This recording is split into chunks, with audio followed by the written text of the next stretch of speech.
नमस्कार, एग्रो भारत इस खेती विषयक जानकारी देने वाले चैनल पर आप सबका स्वागत है। तो आज हम सरसों की खेती के बारे में जानकारी लेने वाले हैं। तो हम सरसों कैसे अपने खेत में उगा सकते हैं इसकी जानकारी लेंगे। सरसों का रबी की तिलहनी फसली में एक प्रमुख स्थान है। सरसों की खेती सीमित सिंचाई की दशा में भी अधिक लाभदायक फसल है। सरसों की फसल के लिए उन्नत विधियां अपनाने से उत्पादन एवं उत्पादकता में बहुत ही वृद्धि होती है। सरसों की उन्नतशील प्रजातियां राई या सरसों के लिए बोई जाने वाली उन्नतशील प्रजातियां जैसे क्रांति, माया, वरुणा, इसे हम T59 भी कहते हैं।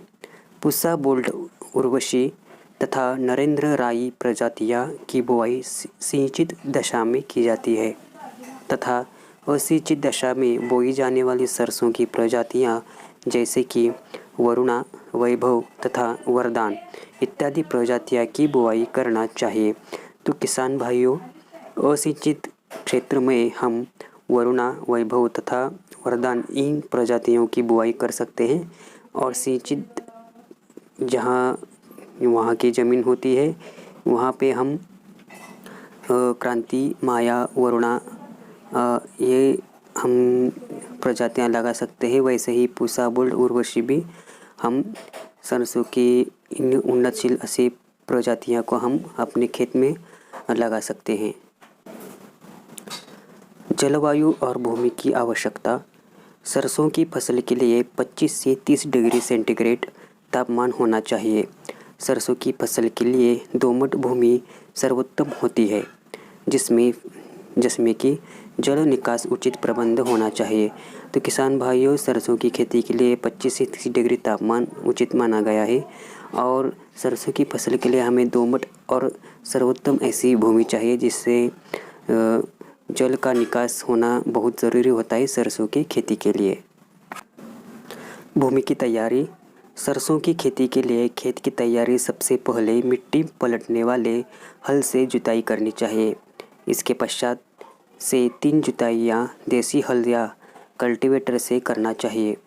इसकी जुताई करने के पश्चात पाटा लगाकर खेत को समतल करना अति आवश्यक होता है। तो सरसों की खेती करते वक्त हमें अच्छे से भूमि को तैयार करना चाहिए और इसकी तैयारी के लिए हमें मिट्टी पलटने वाले हल से हमें जुताई जो सबसे पहले करनी चाहिए। तो इस तरह से हम अपनी सरसों की खेती के लिए भूमि की तैयारी कर सकते हैं। सरसों की बीज दर। सिंचित क्षेत्रों में सरसों की फसल की बुआई के लिए 5 से 6 किलोग्राम बीज प्रति हेक्टेयर के दर से प्रयोग करना चाहिए। तो प्रति हेक्टेयर हमें 5 से 6 किलोग्राम के सरसों के बीज सिंचित क्षेत्र के लिए लगते हैं। तो सिंचित क्षेत्र आपके यहाँ हो तो आपको प्रति हेक्टेयर 5 से 6 किलो बीज जो है सरसों के बुआई के लिए लगते हैं। बुआई के लिए उपयुक्त समय। सरसों की बुआई का उपयुक्त समय सितंबर के अंतिम सप्ताह से अक्टूबर के प्रथम सप्ताह तक है।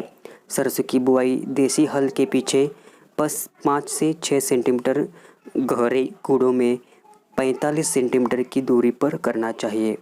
तो बुआई करते समय वक्त हमें इन बातों का ध्यान जो है वो रखना चाहिए और हमें सरसों की बुआई देसी हल के पीछे 5 से 6 सेंटीमीटर गहरे कूड़ों में 45 सेंटीमीटर की दूरी पर इसकी बुआई जो है करनी चाहिए। फसल में सिंचाई। सरसों की फसल में पहली सिंचाई फूल आने के समय तथा दूसरी सिंचाई फलियां में दाने भरने की अवस्था में करना चाहिए। यदि जाड़े में वर्षा हो जाती है तो दूसरी सिंचाई न भी करे तो उपज अच्छी प्राप्त हो जाती है। तो फसल की सिंचाई करते वक्त हमें फसल की पहली सिंचाई फूल आने के समय और दूसरी सिंचाई फलियों में 2 दाने भरने की अवस्था में, यानी कि जब फूल होते हैं उसमें जब दाने भरते हैं तब हमें इस अवस्था में सिंचाई जो करनी चाहिए। और जाड़े की वर्षा में अगर वर्षा होती है तो हमें दूसरी सिंचाई न भी करे तो भी जो है सरसों की उपज जो है जो अच्छी आती है। खाद और उर्वरकों का प्रयोग। सरसों की खेती के लिए 60 कुंतल गोबर की सड़ी हुई खाद की बुआई से पूर्व अंतिम जुताई के समय खेत में मिला देना चाहिए तथा सिंचित दशा में 120 किलोग्राम नाइट्रोजन, 60 किलोग्राम फास्फोरस, तथा 60 किलोग्राम पोटाश तत्व के रूप में प्रति हेक्टेयर की दर से प्रयोग करते हैं। नाइट्रोजन की आधी मात्रा, फास्फोरस तथा पोटाश की पूरी मात्रा बुआई से पहले अंतिम जुताई के समय खेत में मिला देना चाहिए। शेष आधी नाइट्रोजन की मात्रा बुआई के 25 से 30 दिन बाद टापडेसिंग रूप में प्रयोग करना चाहिए। तो हमें सरसों की खेती करते वक्त खाद एवं उर्वरकों का जो है वो ध्यान रखना चाहिए और इस प्रकार से हमें खाद और उर्वरक का इस्तेमाल अपने सरसों की खेती के लिए करना चाहिए। फसल की कटाई और भंडारण। सरसों की फसल में जब 75% फलियां सुनहरे रंग की हो जाए तब फसल को काटकर, सुखाकर या मड़ाई करके बीज अलग कर लेना चाहिए। सरसों के बीज को अच्छी तरह सुखाकर ही भंडारण करना चाहिए। तो हमें सरसों की भंडारण करते वक्त हमें इन बातों का ध्यान जो है वो रखना चाहिए और इसका भंडारण जो है अच्छी तरीके से करना चाहिए। तो सरसों की खेती के उपज हमें इस तरह से मिलती है। असिंचित क्षेत्र में इसकी पैदावार 20 से 25 कुंटल तक तथा सिंचित क्षेत्र में 25 से 30 क्विंटल तक प्रति हेक्टेयर तक प्राप्त हो जाती है।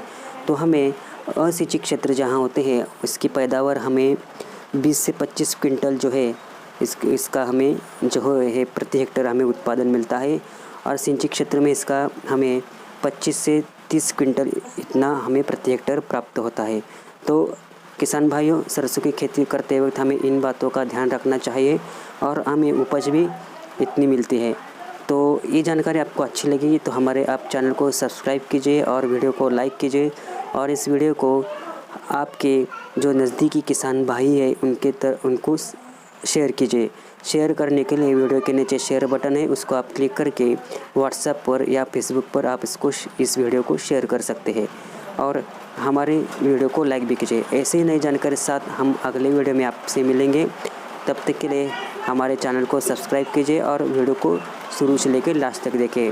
तब तक के लिए नमस्कार।